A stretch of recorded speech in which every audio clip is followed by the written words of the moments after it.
Hello friends, कैसे हो आप लोग। उम्मीद करता हूँ आप और आपका परिवार बेहतर और बढ़िया होगा और सीटेट जुलाई 2024 की तैयारी आपकी बहुत अच्छे से चल रही होगी। तो शुरू करते हैं। आज की क्लास एसएसटी की क्लास है और मोस्ट इम्पोर्टेंट यहाँ पर मैंने क्वेश्चन लिए हैं। वीडियो को फुल वॉच करना है और अपने डाउट्स को क्लियर करना है। चैनल पे अगर पहली बार हैं तो प्लीज़ चैनल को सब्सक्राइब करें एंड वीडियो को लाइक करें और कमेंट करके अपना सुझाव हम तक ज़रूर पहुँचाएँ। पहला प्रश्न दिया है, निम्नलिखित में से कौन सा कथन सही है। यहाँ सही बताना है, ट्रू स्टेटमेंट को सिलेक्ट करना है। पॉइंट नंबर 1 में कहा जा रहा है पानीपत की पहली लड़ाई में बाबर द्वारा इस्तेमाल की जाने वाली बंदूक युक्ति तुर्क युक्ति थी, ऐसा कहा गया है। अब क्वेश्चन यहाँ पर एक और बन जाता है कि पानीपत का युद्ध कब हुआ था। पहली लड़ाई की बात हो रही है तो 1526 को याद रखना है। बाबर और इब्राहिम लोदी के बीच पहली पानीपत की लड़ाई हुई थी, ठीक है, ये याद रखना है। दूसरे नंबर पॉइंट को भी पढ़ लेते हैं। इसमें क्या बोला जा रहा है, हुमायूं ने भारत में गन पाउडर और तोप खाने के उपयोग का लोकप्रिय बनाया। हुमायूं कौन था, यानी बाबर। बाबर का बेटा कौन था, हुमायूं था। अब क्या सही है इसमें, क्या गलत है, वो भी देख लीजिए। अब यहाँ पर क्या केवल एक सही है या केवल दो सही है, या सी में कहा जा रहा है एक या दो दोनों बातें ठीक है, और डी में कहा जा रहा है कि दोनों बातें सही नहीं है। तो केवल और केवल यहाँ पर पहला वाला पॉइंट बिल्कुल सही हो जाएगा, ये आपको याद रखना है। पानीपत की पहली लड़ाई यानी 1526, बाबर द्वारा इस्तेमाल की जाने वाली बंदूक युक्ति जो थी तुर्क युक्ति थी। दूसरा क्वेश्चन देखेंगे एसएसटी के अंतर्गत। दूसरा क्वेश्चन है, नादिर शाह ने कब भारत पर आक्रमण किया और दिल्ली को लूटा। नादिर शाह ने कब भारत पर आक्रमण किया और दिल्ली को लूटा, ये आपको बताना है नादिर शाह के बारे में।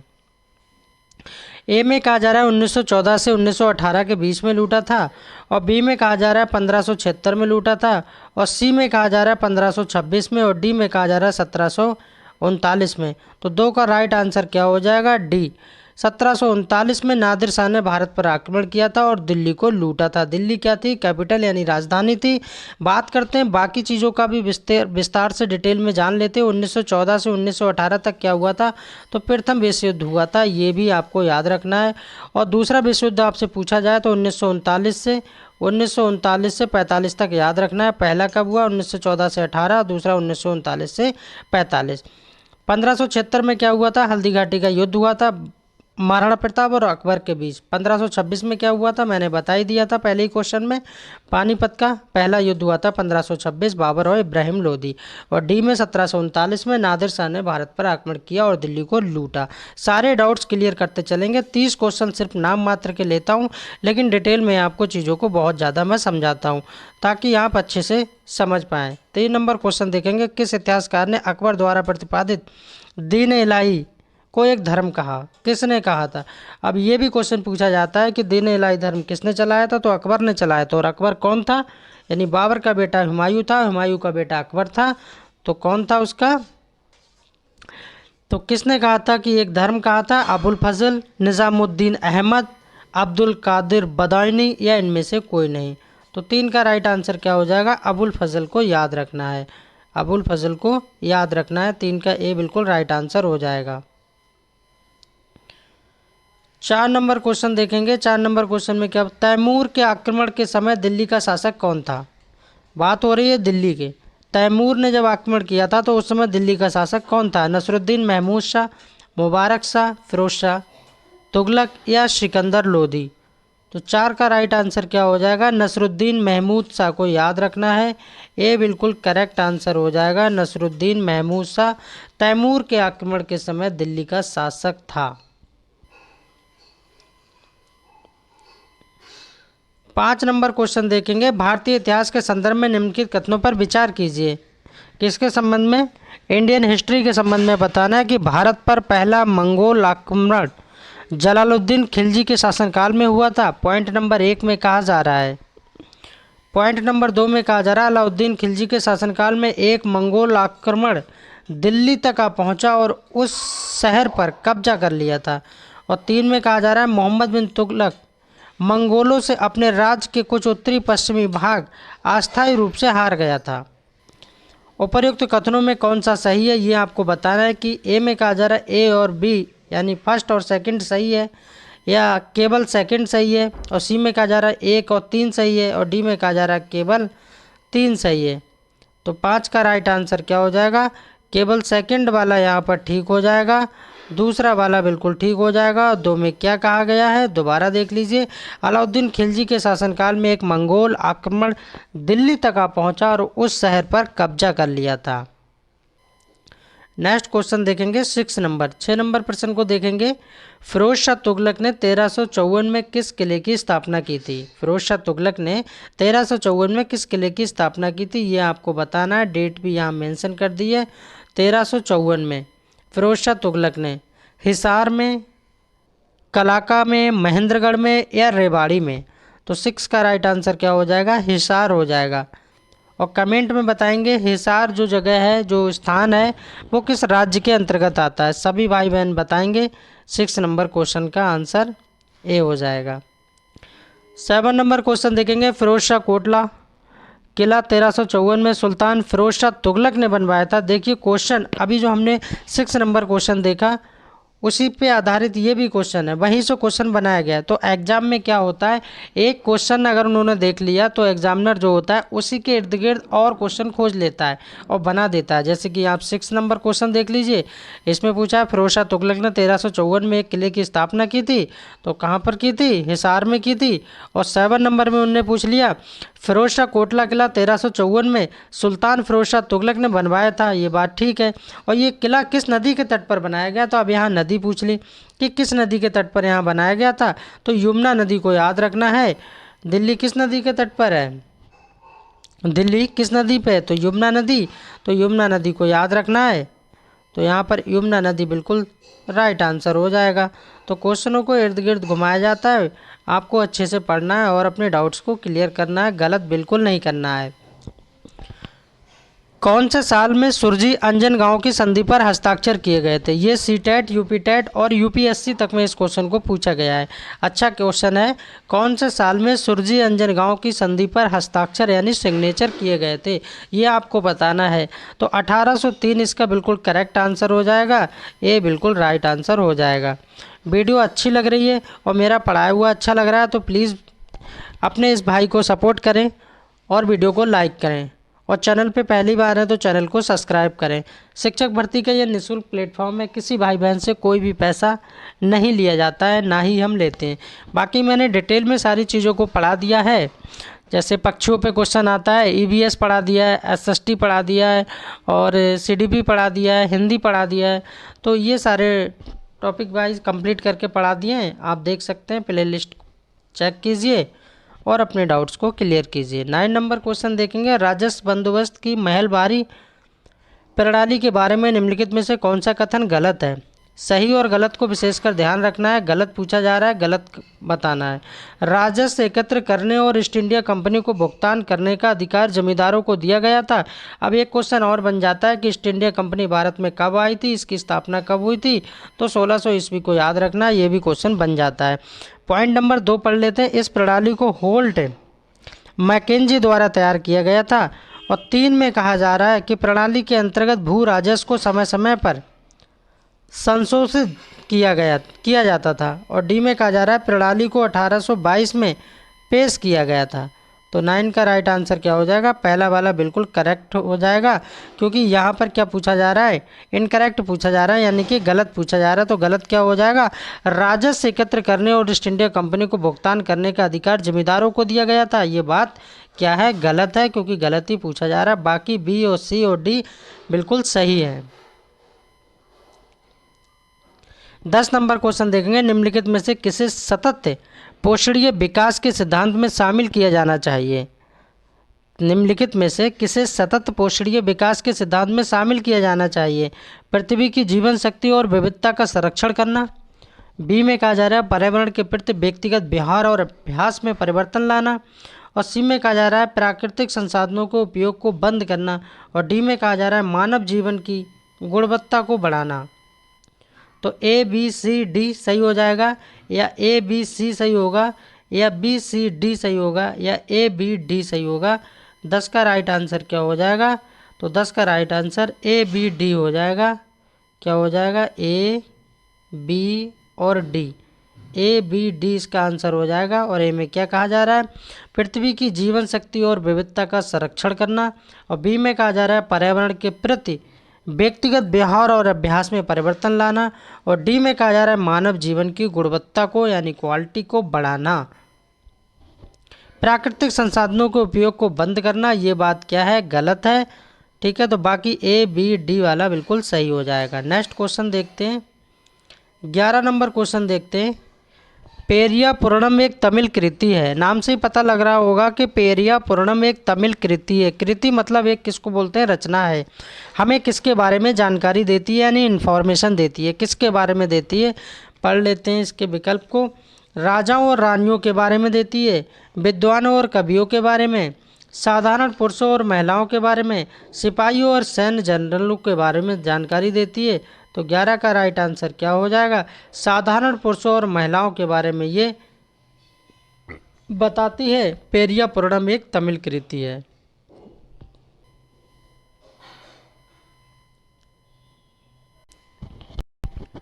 बारह नंबर क्वेश्चन देखेंगे, निम्नलिखित में से कौन सा पदार्थ को संसाधन नहीं बनाता है। उपयोगिता, मूल्य, मात्रा या इनमें से कोई नहीं। तो 12 का राइट आंसर क्या हो जाएगा, मात्रा को याद रखना है, मात्रा। 13 नंबर क्वेश्चन देखेंगे, क्या चीज किसी वस्तु अथवा पदार्थ को संसाधन बनाती है। क्या चीज किसी वस्तु अथवा पदार्थ को संसाधन बनाती है। शुद्धिकरण, उपयोगिता अथवा प्रयोज्यता, निष्करण, वस्तु की खोज। तो 13 का राइट आंसर क्या हो जाएगा, उपयोगिता अथवा प्रयोज्यता। बी बिल्कुल करेक्ट आंसर हो जाएगा। 14 नंबर क्वेश्चन देखेंगे, पेरी के बारे में निम्नलिखित में से कौन सा कथन सही नहीं है। यहाँ सही नहीं पूछा जा रहा है, सही नहीं पूछा जा रहा है कि गलत क्या है। ये उत्तरी अमेरिका में स्थित है, ये उत्तरी अमेरिका में स्थित है, ये बात बिल्कुल ठीक है क्योंकि नहीं में पूछा जा रहा है।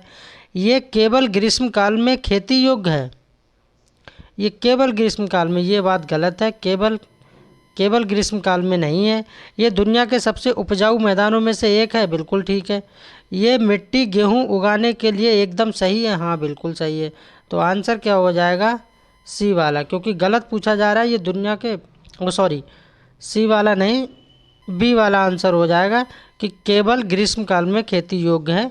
तो सेकंड वाला बिल्कुल ठीक हो जाएगा। बाकी ए, सी और डी बिल्कुल सही हो जाएंगे। 15 नंबर क्वेश्चन देखेंगे, एक मॉडल या पृथ्वी का त्रिविमीय निरूपण कहलाता है, क्या कहलाता है। चार्ट, एटलस, मानचित्र या ग्लोब। तो 15 का राइट आंसर क्या हो जाएगा, ग्लोब को याद रखना है। किसको याद रखना है, ग्लोब को याद रखना है। 16 नंबर क्वेश्चन देखेंगे, निम्नलिखित में से कौन सी शिक्षण अधिगम सामग्री है जो अधिकांश विद्यालयों में शिक्षकों और छात्रों द्वारा तैयार की जाती है, यानी टीचर एंड स्टूडेंट के द्वारा तैयार की जाती है। रेखांकन यानी ग्राफ, संख्या और वर्णमाला कार्ड, और थर्ड में कहा जा रहा है विभिन्न विषयों पर फ्लैश। तो ए और 1 और थर्ड सही होगा, 1 और सेकंड सही हो जाएगा, या 1, 2 या थर्ड सही हो जाएगा, या सेकंड या थर्ड सही हो जाएगा।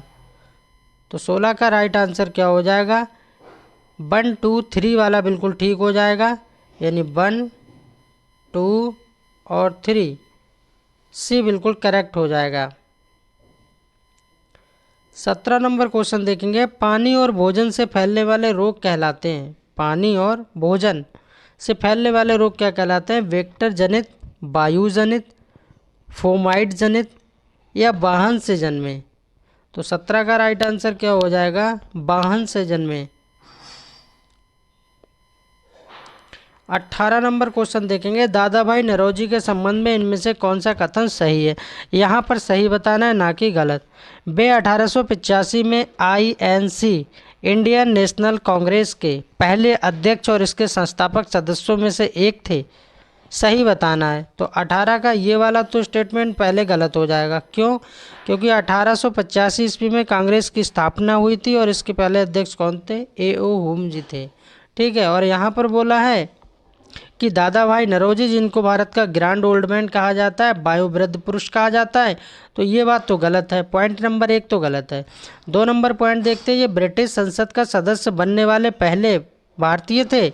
और 3 में कहा जा रहा है इन्होंने अपनी पुस्तक the economic history of India में ब्रिटिश शासन के आर्थिक प्रभाव की तीखी आलोचना की है। तो 1 और 3 सही हो जाएगा, या केवल 2 सही होगा, या 1 और 2 सही होगा, या 1, 2, 3 सही होगा। तो 18 का राइट आंसर क्या हो जाएगा, केवल और केवल सेकंड वाला यहाँ पर सही हो जाएगा।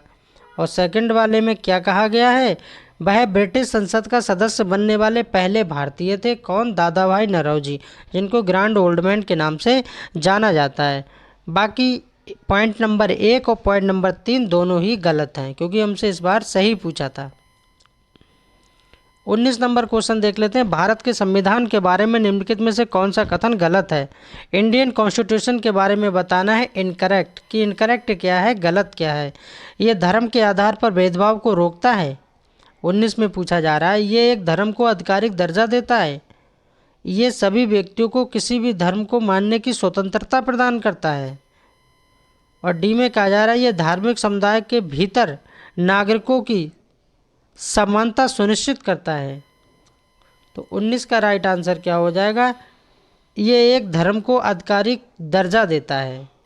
क्या देता है, सेकंड वाला ठीक हो जाएगा, ये एक धर्म को आधिकारिक दर्जा देता है। 20 नंबर क्वेश्चन देखते हैं। 20 नंबर में क्या है, कौन तय करता है कि कोई विधेयक धन विधेयक है या नहीं। ये कौन तय करता है, भारत के राष्ट्रपति, भारत के वित्त मंत्री, या राज्यसभा के सभापति, या लोकसभा का अध्यक्ष। ये क्वेश्चन काफ़ी बार एग्जाम में पूछा गया है, रिपीटेड क्वेश्चन है और बढ़िया क्वेश्चन है। लोकसभा का अध्यक्ष। अगर आपसे पूछा जाए कि संसद के कितने सदन होते हैं, तो संसद के 3 सदन होते हैं। मैंने कई बार आपको बताया है संसद के कितने सदन होते हैं, 3 सदन होते हैं, लोकसभा, राज्यसभा और प्रेसिडेंट यानी कि राष्ट्रपति। तो जो लोकसभा होता है, लोकसभा का नेता कौन होता है, प्रधानमंत्री होता है, वोटों के द्वारा चुने जाते हैं। जैसे कि अभी आचार संहिता लगी हुई है और वोट पड़ने वाले हैं प्रधानमंत्री के यानी कि लोकसभा का नेता चुनने के लिए। तो जो लोकसभा का अध्यक्ष होता है यानी स्पीकर होता है, वही तय करता है कि कोई विधेयक धन विधेयक है या नहीं। 21 नंबर क्वेश्चन देखेंगे, निम्नलिखित में से कौन सा कथन अनुच्छेद 80 के बारे में सत्य है। आर्टिकल 80 के बारे में ट्रू है, ये सत्य बताना है। अनुच्छेद 80 के बारे में, ये प्रत्येक नागरिक के मौलिक कर्तव्यों को निर्दिष्ट करता है। ये लोकसभा में सीटों की संख्या निर्दिष्ट करता है। ये राज्यसभा में सीटों की संख्या निर्दिष्ट करता है। ये राज्य के नीति निर्देशक सिद्धांतों को निर्दिष्ट करता है।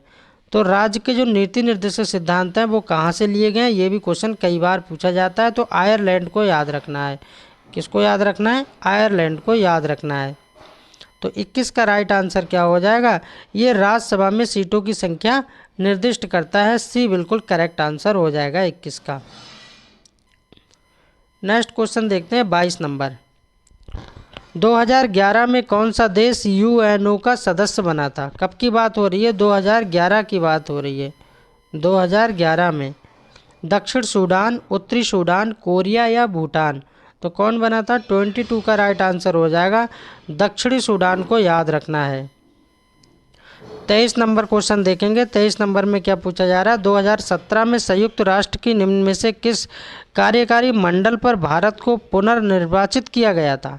यूनेस्को के द्वारा, यूएनडीपी के द्वारा, यूनिसेफ के द्वारा या यूएनएआईडी के द्वारा। 23 का राइट आंसर क्या हो जाएगा, यूनेस्को के द्वारा। ये बिल्कुल करेक्ट आंसर हो जाएगा 23 का। 24 देखते हैं। प्रारंभिक स्तर पर सामाजिक विज्ञान के संदर्भ में कौन सा कथन यहाँ पर सही है, वो बताना है आपकी क्या सही है और क्या गलत है। इतिहास, भूगोल, राजनीतिक विज्ञान और अर्थशास्त्र, क्या ये ठीक होगा। इतिहास, भूगोल, राजनीतिक विज्ञान और अर्थशास्त्र बिल्कुल ठीक होगा, क्योंकि सही पूछा जा रहा है। इतिहास, भूगोल, राजनीतिक विज्ञान और समाजशास्त्र नहीं होगा।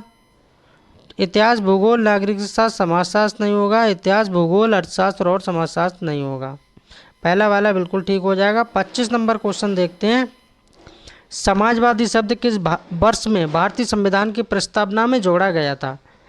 1967 यानी 1967, 1971 1971, 1976 1976, 1985 1985। तो 25 का राइट आंसर क्या हो जाएगा? 1976 यानी 1976 को याद रखना है। जो समाजवादी शब्द है वो भारतीय संविधान की प्रस्तावना में जोड़ा गया था। ये क्वेश्चन कई बार आपसे पूछा भी जा चुका है, याद रखना है, मोस्ट इम्पोर्टेंट क्वेश्चन है। 26 नंबर क्वेश्चन देखते हैं। भारतीय संविधान को वकीलों का स्वर किसने कहा है? भारतीय संविधान को वकीलों का स्वर किसने कहा है? ग्राउंडविल ऑस्टिन, BR अम्बेडकर जी, के हनुमंतिया, आइवर जेनिक्स। तो 26 का राइट आंसर क्या हो जाएगा? आइवर जेनिक्स को याद रखना है। किसको? आइवर जेनिक्स को। 27 नंबर देखते हैं। एक शिक्षक यह सुनिश्चित करना चाहता है कि उसके छात्र भीतर से प्रोत्साहित महसूस करें। इसके लिए क्या करेंगे आप? सभी बच्चों के लिए उपलब्धि के समान मानक निर्दिष्ट करना, या अंतिम परिणाम के बजाय प्रत्येक बच्चे के अधिगम प्रक्रियाओं पर ध्यान केंद्रित करना, या C में कहा जा रहा है मूर्त पुरस्कार प्रदान करना, या D में कहा जा रहा है अभिसारी चिंतन को प्रोत्साहित करने के लिए सीखने की गतिविधियों की योजना बनाना। प्रोत्साहित कैसा वर्ड है? ये पॉजिटिव है, और हतोत्साहित कैसा है? नेगेटिव है। तो ये भी चीज़ आपको याद रखना है, एग्जाम में काफ़ी कुछ अच्छा कर सकते हैं। तो इसका राइट आंसर क्या हो जाएगा? सेकंड वाला बिल्कुल करेक्ट आंसर हो जाएगा। अंतिम परिणाम के बजाय प्रत्येक बच्चे की अधिगम प्रक्रियाओं पर ध्यान केंद्रित करना। 28 नंबर क्वेश्चन देखेंगे। निम्नलिखित में से कौन सा इस बात का मूल्यांकन करने के लिए सर्वाधिक उपयुक्त है कि विद्यार्थी ने दिए गए पाठ को पूरी तरह से समझ लिया है? ए में कहा जा रहा है उनसे प्रश्न पूछिए, पाठ में मुख्य पात्र कौन से हैं? और सेकंड में कहा जा रहा है पाठ को पढ़ते समय जो भी शब्द अपरिचित या नए लगे उन पर घेरा बनाइए। और C में कहा जा रहा है पढ़े गए पाठ का उपयोग शीर्षक बताइए। और D में कहा जा रहा है अपने किसी सहपाठी के साथ मिलकर कहानी के कुछ हिस्सों का अभिनय करें। तो 28 का राइट आंसर क्या हो जाएगा? तो 28 का राइट आंसर हो जाएगा पढ़े गए पाठ का उपयोग शीर्षक बताइए, यानी C बिल्कुल इसका करेक्ट आंसर हो जाएगा। और इस वीडियो का सेकंड लास्ट क्वेश्चन देखेंगे। 29 नंबर। बच्चों के सामाजिकरण के प्रगतिशील मॉडल के लिए निम्नलिखित में से कौन सा कथन सही है? बच्चे अपनी सामाजिक पृष्ठभूमि के बावजूद स्कूल द्वारा दी जाने वाली पेशकश को स्वीकार करते हैं। और सेकंड में कहा जा रहा है कक्षा में लोकतंत्र के लिए जगह होनी चाहिए। और C में कहा जा रहा है सामाजिकरण सामाजिक मानदंडों को अपनाना। और D में कहा जा रहा है समूह कार्य और सामाजिक कौशल अधिगम में सक्रिय भागीदारी। तो 29 का राइट आंसर क्या हो जाएगा? समूह कार्य और सामाजिक कौशल अधिगम में सक्रिय भागीदारी वाला बिल्कुल ठीक हो जाएगा, यानी कि 29 का आंसर क्या हो जाएगा? D हो जाएगा। और इसी सीरीज में लास्ट क्वेश्चन देखेंगे इस वीडियो का 30 नंबर। आरब का कहना है कि भाषा का विकास किसी की सहज प्रवृत्ति से प्रभावित होता है, जबकि सोनाली को लगता है कि ये पर्यावरण के कारण है। तो आरब और सोनाली के बीच हुई ये चर्चा ... क्या कहलाती है? स्तर और अस्थिर तर्क, सतत और असंतत अधिगम, प्रकृति और पोषण पर वाद विवाद। तो क्या कहलाती है? प्रकृति और पोषण पर वाद विवाद कहलाती है। वीडियो कैसी लगी कमेंट के माध्यम से सभी भाई बहन बताएंगे। बिंदास रहिए, मस्त रहिए, खुश रहिए और तैयारी एक पॉजिटिव सोच के साथ करते रहिए। मिलते हैं फिर एक नई वीडियो में। बाकी आप स्वतंत्र हैं, कमेंट कर सकते हैं। आपको जिस टॉपिक पे पढ़ना है स्पेशल वीडियो बना के मैं आपको पढ़ा सकता हूँ। धन्यवाद।